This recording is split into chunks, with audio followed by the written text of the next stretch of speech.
It always strikes me how people think about their presentations or how they prepare their presentations. And I'm actually talking about the first words, the first sentences of a presentation. What most people do is they think of a presentation, so automatically you think about a PowerPoint.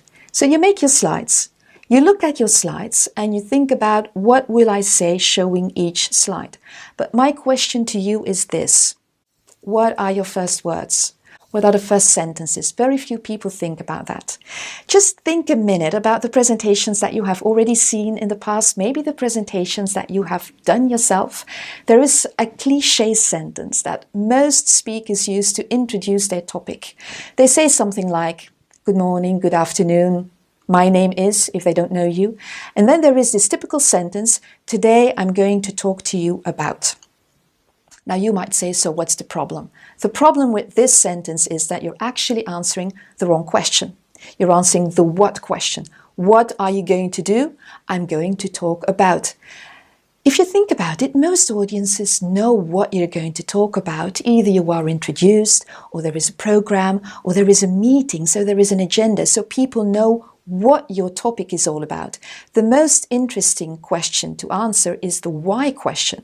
Why are you there to talk about this topic? And even more important, why is it important for the audience to listen to you? So my advice for you is to focus on the why question. Now, how can you do that? I advise people to focus on a story to begin their presentation. Now, if you think about stories, stories begin with a time frame. Just look at fairy tales. They start with once upon a time. I'm not going to suggest that you start your professional presentation with once upon a time, but you can start with a time frame, something like yesterday, 2 weeks ago, last year, 3 months ago.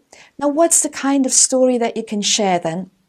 Use real stories. It has to be something that happened to you. It has to be something that you heard.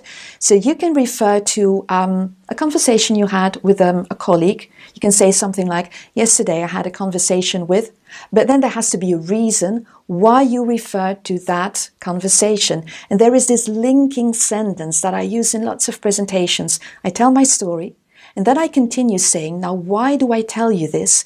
Because my objective or my goal with this presentation is to. So what you can do is be very conscious of the company stories, I might say. It can be something that happened with a customer. It can be an article you read. It can be something that you heard about. It can be a conversation you had. So use these stories to begin your presentation, link them to your goal, and it will be so much more interesting for your audience because it will be crystal clear for them from the very first minute why it is important to them. So next time you prepare your presentation, focus on that why question and tell them a story.